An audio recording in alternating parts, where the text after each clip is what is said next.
Welcome back to Chukitable Media. How you doing this weekend? Hope you're enjoying yourself. I am coming to you as I promised to come and talk about what they call Horo in Yoruba land. I want us to sit down together and examine the concept of Horo. And I want us to, answer a series of questions to examine, to probe more further into the mysticism surrounding Horo. Yoruba culture is a very great culture, excellent one. But when you talk about Yoruba culture, I always advise us to distinguish our culture from our religion, because majority of the time we tend to mix those two together. Talk about our religion and culture, you mix them together, and the result of this is a big confusion. It creates a sort of a bad image, so to say, when you start to assess and try to put things in perspective. Because when you say Yoruba culture, you will believe and you will understand that we have one of the best culture in the world. From our dressing to our food to the way we accommodate people, excellent rapport within ourselves and foreigners that are not Yorubas, you will understand that ours is one of the best culture in the whole world. But when we tend, the point whereby we start to make mistakes is when we start to mix the culture, with the religion. And what we're talking about now relates to what people call a kind of religion. They said Oro is religion. So I want us to examine if actually it's a kind of religion that one can really follow. Is it beneficial to anybody? To the Yoruba people themselves? So, if we want to know this, we have to ask ourselves certain salient questions.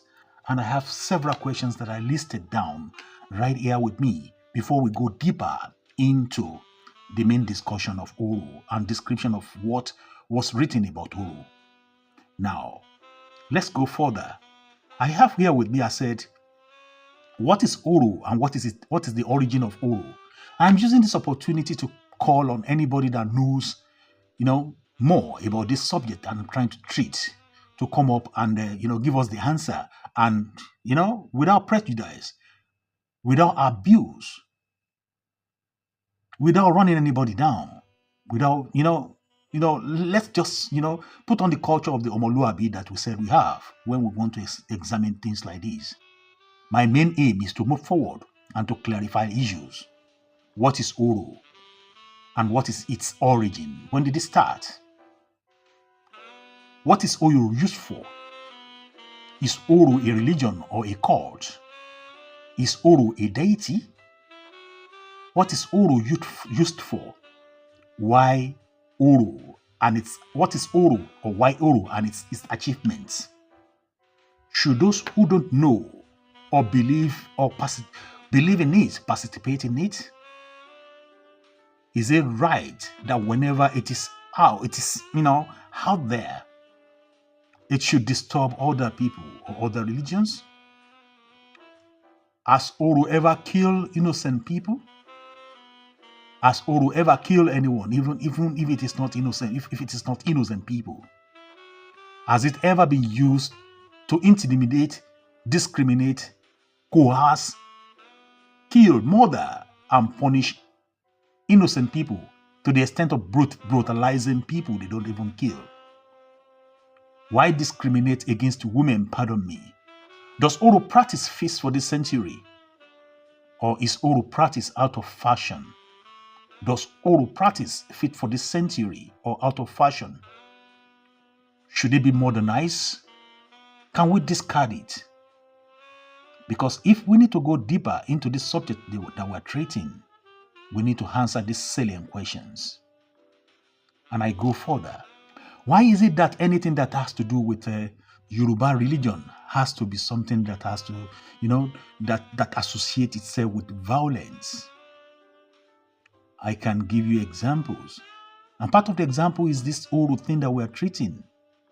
I was fortunate. I saw a video online whereby they said, they were carrying out Uru in a part of Yoruba land, and a lady was on the bike as a passenger on a car Okada. Somebody carried her as a passenger. Do you know, unknowingly for the Okada man and the lady, they didn't know that these people were passing around where they were riding. The next thing they did was, make sure that, they brutalized the lady. It was quite unfortunate. I saw it and I nearly wept. They beat up the lady so much that she fell into a gutter before, some good Samaritans among them now stopped the guys that were beating the lady. So this is one example. Another example is, brutalizing animal, like, cutting animal into two, or cutting dog into two for one. Another one is for Shango, whereby they say it's the god of thunder. When you associate it with anything, it's about, like murdering and killing people, those who did not conform with the practice, or they send it to somebody to go and kill the person. These are all the things I know. It has to do with this Yoruba culture thing, or the Yoruba religious thing has to do with a certain violence or the other. Like I ask, is there a way to modernize all these practices to make it, a kind of 21st century practice? I've lived all around the world and I see the way they practice their own religion. I think religion should be something that is solemn. It has to be something that is spiritual. It doesn't have to be something that will be violence. Killing people, brutalizing people, disturbing people, to punish people. And that is why I asked a series of questions I asked. I was doing my research and I went online and I tried to see what is the origin of Uru. And, and what is Uru in Yoruba land. And I have here with me secret tradition rituals often cause friction between its adherents and worshippers of other religion. Uru, an age-long ritual celebrated among the Yoruba people of Southwest, serves various purposes, from warding off evil to announcing the passage of a noble individual. This is, a bit of what I, could get online. There are several things you could get on Uru online because people also wrote so many books or articles on Uru. But if you know more and you want us to have discussion or dialogue about this, you can try to contact me. Put your comment in the comment section. Then we can both come together and talk about it without abuse, without running anybody down. Because what I know these days, or what I realize these days, is, about Uru not being a kind of thing or a kind of practice that wards off evil. It's a kind of practice that really brings evil into the community. I remember I was in a town in Yoruba land, and I didn't know that Uru was passing by. Deep in the night, in the middle of the night, my window was opened, and I was fast asleep. I didn't put on the light. The light was off. Even there wasn't any light that day. NEPA took off the light, and everywhere was dark. The next thing I heard from my deep slumber was the banging of the window. They nearly tore down that part of the window that I opened. I was scared and I jumped up. Immediately I jumped up, I just, tried to, look outside to see if I could see, catch a glimpse of what really happened. And in the morning they told me it was the Uru people, or they were the Uru people that were passing by behind my window. So that was an example of what I call a kind of violence. Now, since the beginning of this dispensation in Nigeria, talking about Uru, this Lagospedia, you remember this talk about protests in Nigeria coming up from August from the 1st of August to the end of August. You remember? And the next thing we see was Lagospedia, a kind of Yoruba, the sentimental and Yoruba, kind of blog or something came up online on their X handle, and they said Oro is coming out on this at the same time, the same month that the protest to end bad governance, to explain to the government, people in power, to let them know that things are not really all right in Nigeria. We talk about hunger, lack of employment, inflation, lack of money, lack of petrol, expensive lifestyle in Nigeria that this government brought in, and that is why people want to protest. They want to show their annoyance to let those people in power know that this is not acceptable and they should find something to do, find solution about it. And this Lagospedia guy, they put article online, they put notification online, and they said at this same period, Oro is coming out. And I start to ask myself, why should it be that anytime people want to come up for good purpose, anytime people want to, show their annoyance to the representative, to the politicians, it is then, or they want to choose a leader among the people, it is then that you have the Oro people coming out to do all these things they do. For instance, during the election, the presidential election last year, the Oro people at the same time they came out, disturbing people and maltreating and beating people up, talking about some people are not from this tribe and from that tribe, some people are foreigners and this and that. If it is actually true that Oro is used to ward off evil, what is evil in what I'm talking about? What I'm talking about now?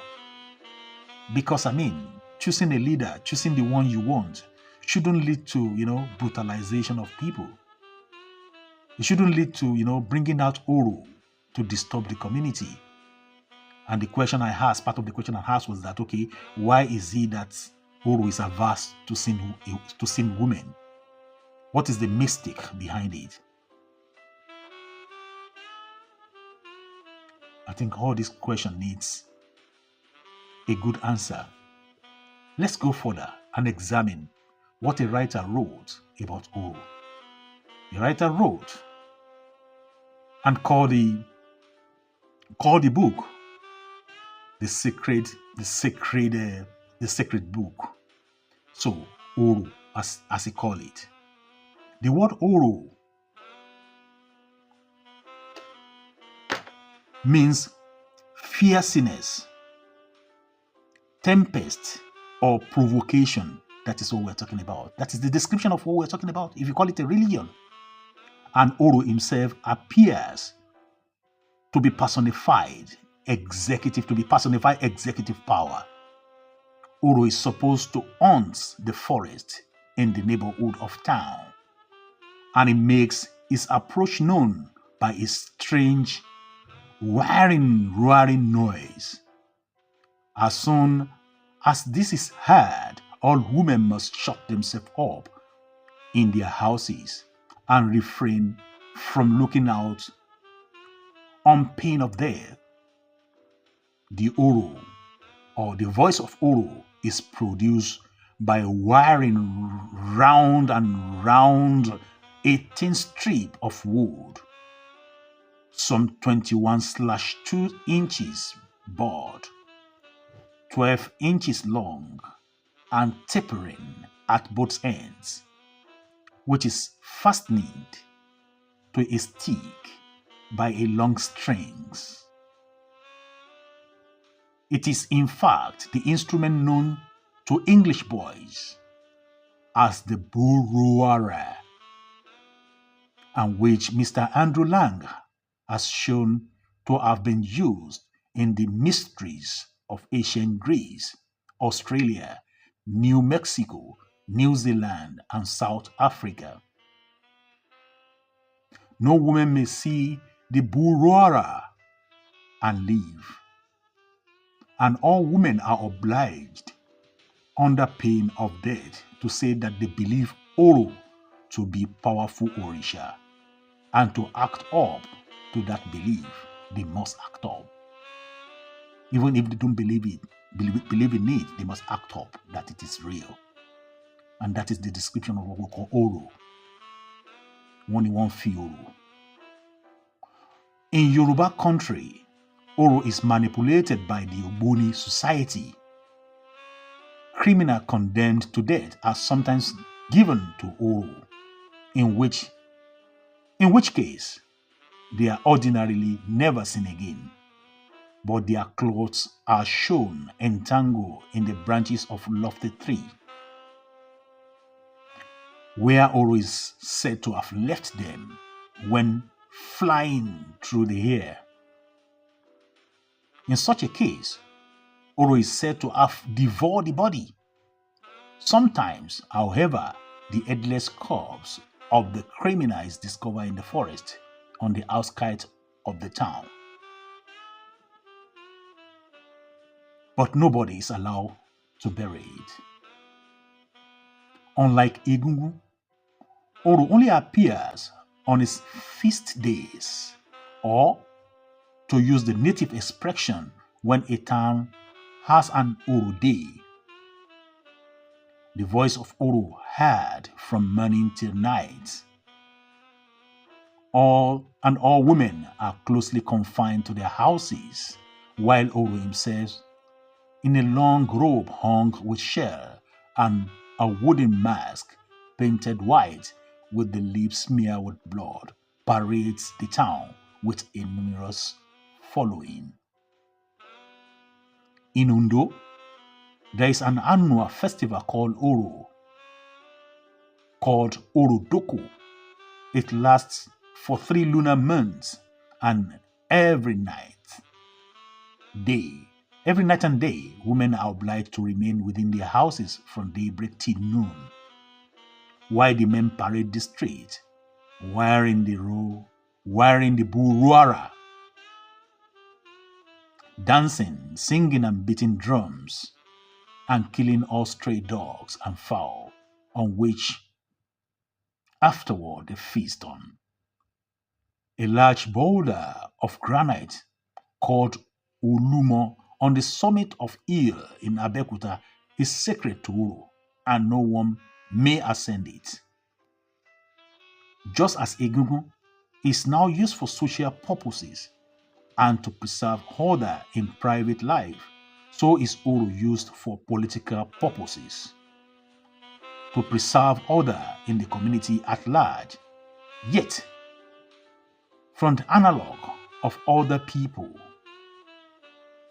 and from the fact that it is left for women to see the instrument which produces the voice of Oro, there cannot be doubt that originally Oro was the spirit that presides at celebration of male mysteries, such as found among the Konai of Australia, and he has perhaps been diverted from its proper purpose by the influence of the Ogbonis.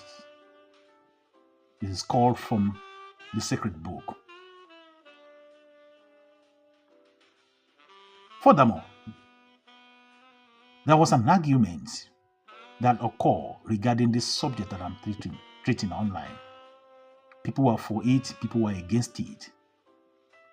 Argument ensued among guys, people giving their own opinion regarding what we're talking about. And that is why I'm asking for your opinion. Do you think it's all right? Do you think it's proper? Do you want to retain this type of a religion that is not what they call religion or secret thing that is anti-people?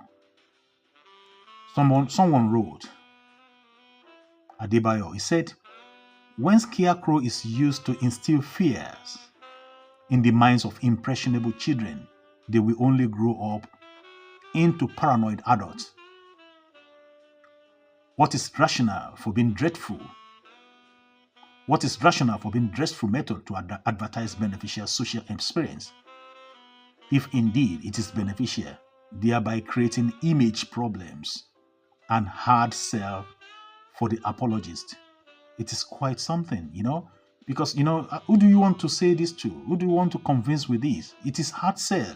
Because when I see the way you use these powers of yours, when I see the way you use this religion of yours, who wants to participate in it?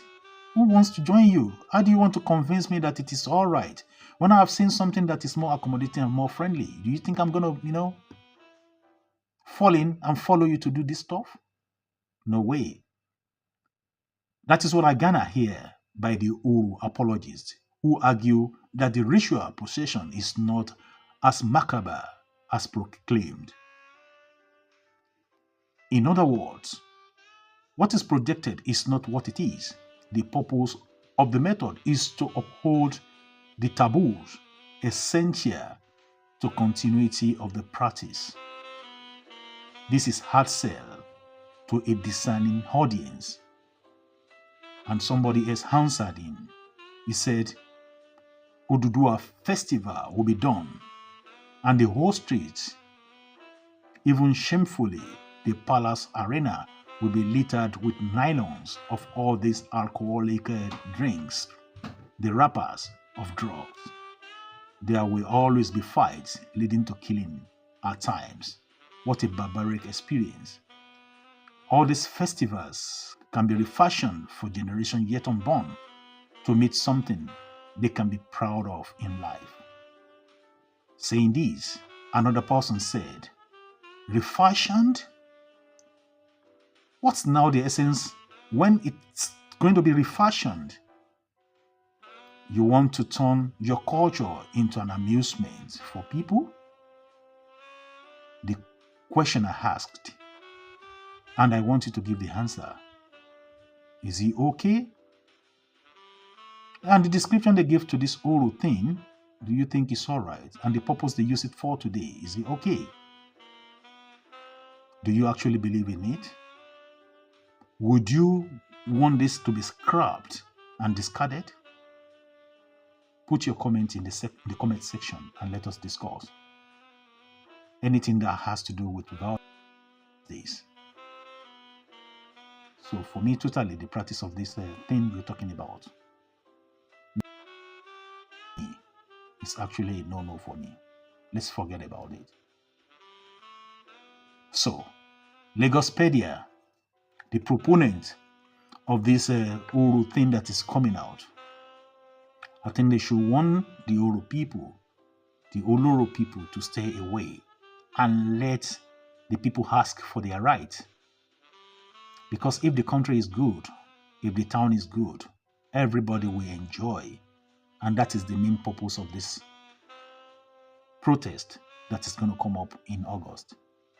Let Uru sit down. Not only when we want to change the society, then they will bring out Uru to disturb the community, to intimidate people. No. As we read now, as we are discussing now, we understand that it is for the betterment of the society. But that line, I've never seen it, rather than it being used to oppress women and oppress opponents, oppress, political rival. And that's what I see here. So, if it can be refashioned, it will be the best. But the brutality is too much. It should be controlled. Thank you for listening. This is Chokitibu Media. Don't forget to subscribe to my channel. Like the videos. Share it among yourselves. And put on the notification button. The only thing you can do for me is to subscribe so that we can further up in the discussion. See you next time. Have a nice weekend. Bye-bye.